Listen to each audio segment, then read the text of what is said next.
James Creedon, who's been looking at reaction online to François Hollande's hairdo. Sir? That's right. It has been the biggest source of buzz on French social media today.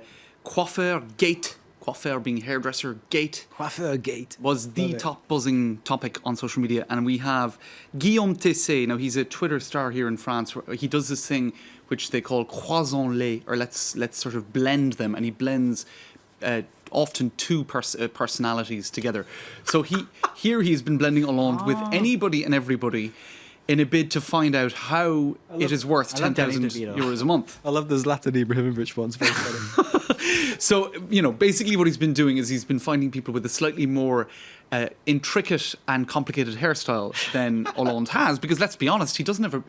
You wouldn't imagine it would take too long to do his hair. You wonder where the money goes, given he has so. It's just you brush it back. Well, he seems to have so little hair, which seems to be low maintenance. Maybe he colours it. Perhaps that's a question. But is it that expensive to dye hair? He's not having it permed and blow dried and all of the rest of it. So it doesn't seem to justify that amount of money.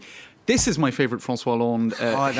That is worth 10,000. The mullet, the mullet, and some saying this would be a solution to a cost cutting measure. Shave it off. Cost cutting. And what else do we have? Valerie Trierweiler took to Twitter now, famously acrimonious end to her time at the Élysée Palace. And she has written a book that is a tell-all book about François Hollande, and she has published tweets that have not always been very flattering about the president and her ex. But here she came to his defence because, in fact, this very well-paid hairdresser also did her hair. And you can understand then maybe a little bit better why he might have been well paid, because there was a bit more work involved. And she said, look, I want to deny something here. This is the second tweet down. The hairdresser was not hired by me or for me. And in fact, she also goes on to say that François Hollande was not aware of the salary of the hairdresser. It was sort of done behind his back, if you like, or not. It wasn't overseen by him. And he was very angry, in fact, when he found out. You should have said it's done over his head. Done over his head, indeed. Behind his back and over his head.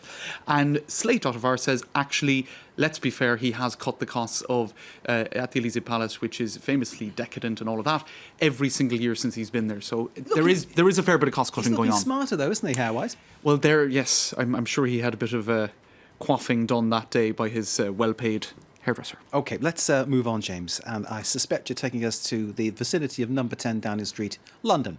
That's right, and all to the latest announcement, which is the cabinet reshuffle, and of course everybody is reacting to the fact that Boris Johnson has been named to the Foreign Office, and I think I'll go quick first of all to this headline in French saying the man of Brexit who fled and is now returning as a minister, because of course he sort of.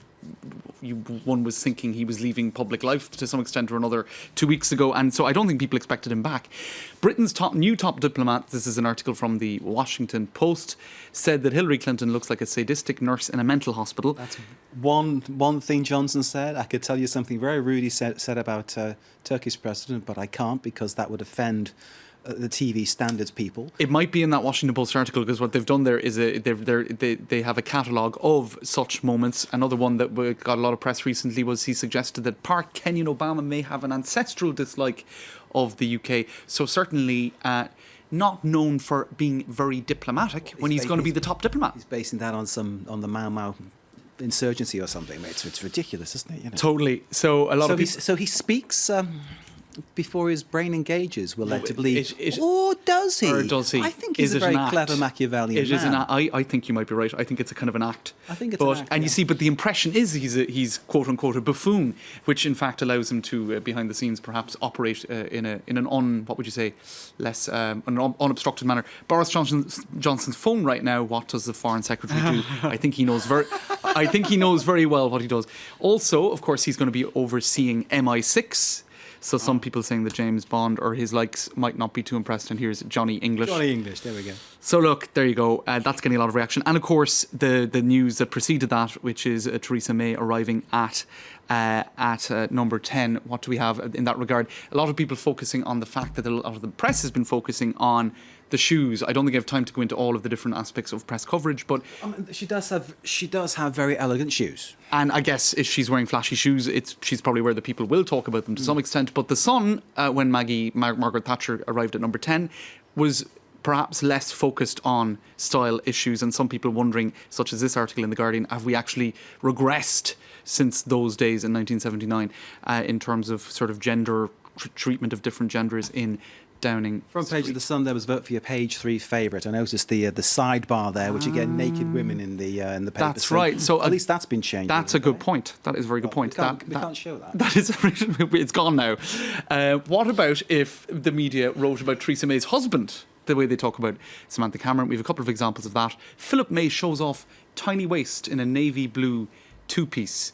So and doesn't he look elegant? He does indeed. James, we need to leave it there. Right. Thank you very much indeed. Thanks Mark. for the Media Watch, James. Delano, thanks for the business too. Great to see you. See you.